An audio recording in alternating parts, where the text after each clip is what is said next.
बिस्मिल्लाहिर्रहमानिर्रहीम। Dear students, हमारा first chapter चल रहा है स्विक्स का, तहरीक पाकिस्तान, जिसमें हमने पिछले लेक्चर में तहरीक अलीगढ़ स्टार्ट किया था। बच्चों, ये बुक जो है सिविक्स आप पढ़ रहे हो, मोस्टली इसमें वही टॉपिक्स हैं जो आपकी पाक स्टडीज़ में हैं। तो आप लोग अब इसको बहुत अच्छे तरीके से तैयार करें ताकि आपके 2 सब्जेक्ट्स तैयार हो जाएं। ठीक है, तो चलें हम चलते हैं अपने टॉपिक की तरफ, तहरीक अलीगढ़, जिसका हमने पस मंज़र और तहरीक का आगाज़ और इसके बाद फिर इसकी तालीमी खिदमात को डिस्कस कर लिया था। आज हम इसकी अदबी और इल्मी खिदमात और इसके बाद फिर हम इसकी मज़हबी खिदमात पर बात करेंगे। जी, तो जैसे कि बात हो रही थी सॉरी, सर सैयद अहमद ख़ान की, उन्होंने तहरीक शुरू की। किस वजह से शुरू की? मुसलमानों की ज़बूहाली की वजह से, उनके हालात की ख़राबी की वजह से, क्योंकि 1857 की जंग आज़ादी के बाद मुसलमानों के साथ जो सलूक रवा रखा गया, उनको उनके इदारे तमाम बंद कर दिए गए, बच्चों को स्कूलों में जाने से मना कर दिया गया, लोगों की जायदादों पर कब्ज़ा कर लिया गया, उनके कारोबार छीन लिए गए, उनकी दुकानें बंद करवा दी गई। तो मुसलमान जो है उनके हालत तेज़ार जो है वो बहुत ख़राब से ख़राब तर होती चली गई। तो इस दौर में सर सैयद अहमद ख़ान उठे और उन्होंने ये सोचा कि मुसलमानों की हालत को बेहतर किया जाए, और उनकी हालत जो है वो बेहतर कैसे हो सकती है? वो तालीम के ज़रिए, ना सिर्फ मजहबी तालीम बल्कि जदीद साइंसी तालीम के साथ भी। तो उन्होंने फिर इस तहरीक को शुरू किया। इस तहरीक में उनके साथ बहुत सारे साथी थे। कौन कौन से साथी थे ये हमने पहले पढ़ लिया था। नवाब मोहसिन अल मुल्क, नवाब वक़ार उल मुल्क, मौलाना शिबली नोमानी, मौलाना हाली, डिप्टी नज़ीर अहमद, मौलाना चिराग अली और बहुत सारे दूसरे अजीम जो है रहनुमा शख्सियात इसमें शामिल थी। सर सैयद अहमद ख़ान ने अदब और शायरी की अहमियत का एहसास करते हुए एक नया मकतबा फ़िक्र तख्लीक किया। नया मकतबा यानी लिखारियों को, जो लोग लिख सकते थे, उनको दावत दी लिखने की। उनको कहा गया कि आप लोग लिखो। आपने मुसलमान जितने अदीब थे, शायर थे, उनको कहा कि बामकसद तहरीरें लिखें, यानी ऐसी तहरीरें लिखें, ऐसी राइटिंग्स दें, इतना कुछ कि जिसमें कोई पैगाम हो, जिसमें हमारे लोगों के लिए, आवाम के लिए अच्छी बातें लिखी हों, जिनसे वो सबक सीखें और अपनी ज़िंदगियों को बेहतर कर सकें। वो आसान ज़ुबान में अपना पैगाम आवाम तक पहुंचाना चाहते थे। अदब और शायरी के मैदान में सर सैयद अहमद ख़ान को बड़ी अहम शख्सियात का ताउन हासिल रहा। उन्होंने ख़ुद भी किताबें लिखी और जो है अपने साथ मुख्तलिफ़ रहनुमाओं से और राइटर्स जो थे उनसे भी किताबें लिखवाईं। सर सैयद अहमद ख़ान ने ख़ुद जो किताबें लिखी उसमें सबसे पहले था खुतबात अहमदिया, फिर उसमें था तबय्युन अल कलाम, तफसीर कुरान मजीद, रिसाला असबाब बगावत हिंद, और तारीख़ सरकशी बजनौर और आसारुस सनादीद। ये तो किताबों के नाम थे जो सर सैयद अहमद ख़ान ने लिखी। उसके बाद जो उनके साथी थे उन्होंने जो किताबें लिखी उनको भी देख लेते हैं। डिप्टी नज़ीर अहमद थे, उन्होंने लिखी थी तौबातुन नसू। बेटा ये यहाँ पे प्रिंटिंग मिस्टेक है, ये ऐन लिखा हुआ असू नहीं है, नसू है, ऐन की जगह नून है। फिर उन्होंने लिखी इब्नुल वक्त और मिरातुल अरूस, ये बड़े मशहूर नावल थे मिरातुल अरूस, और ये इस पर तो ड्रामा भी बना था, और ये अगर आप देखें पीटीवी पे पुराने दौर में बहुत अच्छा ड्रामा था। अगर आप कभी देखना चाहें तो इसको देख सकते हैं नेट पे। फिर थे जी मौलाना शिबली नोमानी। मौलाना शिबली नोमानी ने भी बहुत काम किया, ज़्यादातर इनका काम सीरतुन्नबी पे था। इन्होंने सीरतुन्नबी पे किताब लिखी। अल फ़ारूक, अल ग़ज़ाली, अल मामून, ये जो हमारे इस्लाम के बड़े बड़े मुफ़क्किरीन थे, इनके बारे में किताबें लिखी ताकि मुसलमानों को पता चल सके कि मुसलमानों की असल तारीख़ क्या थी, और मुसलमान जिन्होंने हमारे तालीम के मैदान में, साइंस के मैदान में क्या क्या कारनामे अंजाम दिए थे। फिर मौलाना अल्ताफ़ हुसैन हाली थे, इन्होंने मुसद्दस हाली लिखी, मवाज़ना बेरो अनीस, दीवान हाली और हयात जावेद। तो ये तो रहनुमा थे, ये शख्सियात थी जिन्होंने उस वक़्त इल्म और अदब की खिदमत की। इसके अलावा और बहुत सारे जो हैं अहले कलम थे, अहले दानिश्वर थे जो सर सैयद अहमद ख़ान के हल्का इरादत में शामिल थे, यानी उनके साथ थे, उनके दोस्तों में शामिल थे। और उन्होंने एक रिसाला भी तहज़ीबुल अखलाक के नाम से एक रिसाला जारी किया जिसमें मुस्लिम माशरे को बेहतर बनाने के लिए रहनुमा उसूल बयान किए गए। बताया गया कि हम अपने लोगों की ज़िंदगियों को कैसे बेहतर कर सकते हैं, इनके मसाइल को कैसे हल कर सकते हैं, इनके अंदर इस्लामी इक़दार को कैसे फ़रोग़ दिया जा सकता है।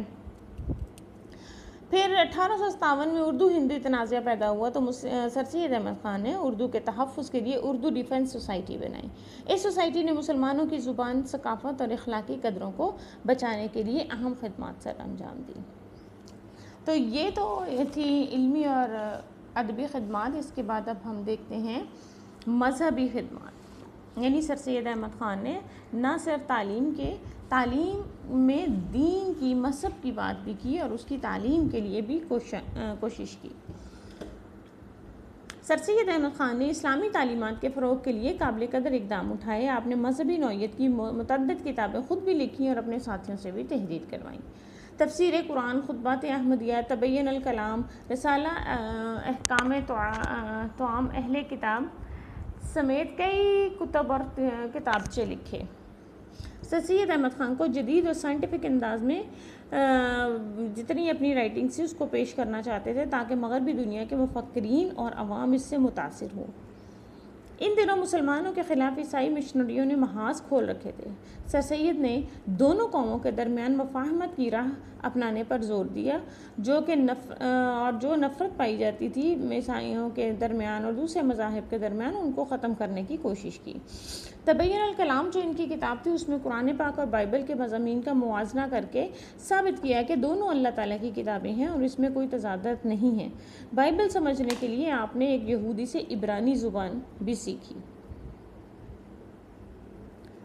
फिर सर सैयद अहमद ख़ान ने मज़हबी अफ़कार से उलमाए कराम की बड़ी तादाद ने इख्तलाफ किया, हत्ता कि अलीगढ़ तहरीक में शामिल उलमा भी उनके हम ख्याल नहीं थे।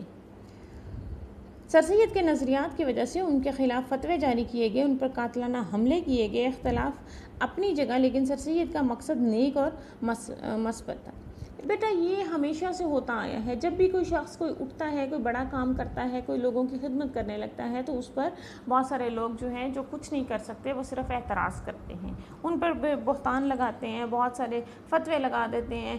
अक्सर जो है वो गैर मुस्लिम या काफिर होने का फतवा लगा दिया जाता है, जैसे कि कायद आज़म पे भी काफिर होने का फतवा लगा दिया गया था।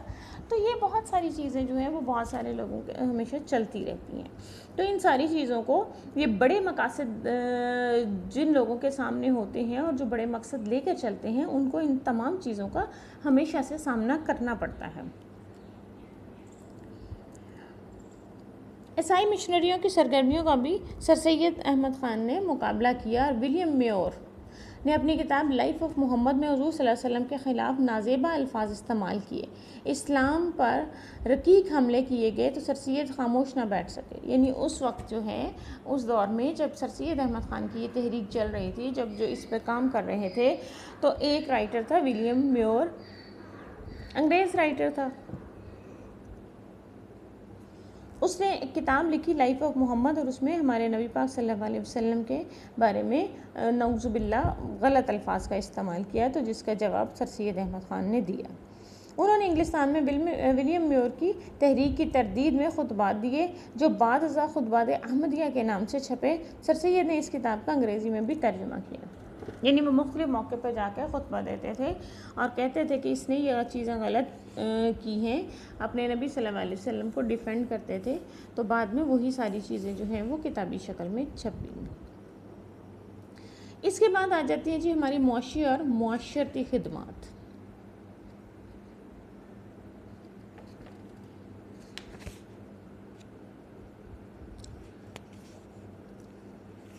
मुआशी खिदमत मुसलमान जंग आज़ादी के बाद, आपको बार बार मेरा ख्याल इस लेक्चर में मैं बता चुकी हूँ कि उनकी हालत ख़राब थी, उनकी जायदादें जागीरें छीन ली गई थी, मुलाजमतों से उनको निकाल दिया गया था, मुसलमानों की तबाही जो है उनका मुकद्दर नज़र आ रही थी। तो तहरीक अलीगढ़ ने मुसलमानों की नशात सानिया के लिए हमगीर सरगर्मियों का आगाज़ किया। नशात सानिया यानी मुसलमानों का जो अजीम दौर था उसकी याद ताज़ा करने के लिए, उसको दोबारा से लाने के लिए कोशिशें शुरू की। सर सैयद की कोशिशों से मुसलमानों के लिए आम माफ़ी का ऐलान हुआ, कत्ल व गारत का सिलसिला ख़त्म हुआ और मुसलमानों का दोबारा मुआशरे में बाइज़्ज़त तौर पर ज़िंदगी गुजारने के अमल का आगाज़ हुआ। सर सैयद ने 1870 में रिसाला तहज़ीबुल अखलाक जारी किया, जिसका मकसद मुसलमानों की अखलाकी इस्लाह था। इस रिसाले में मुसलमानों की तहज़ीब व सकाफ़त के हवाले से मज़ामीन लिखवाए गए। ये तहरीरें मुसलमानों और हुकूमत के दरमियान पाई जाने वाली खलीज को कम करने का बायस बनी। तो हुक्मरान कौन थे उस वक़्त? हुकूमत कौन थी? अंग्रेज़ थे। या हिंदुस्तान अंग्रेज़ों के हाथ में था।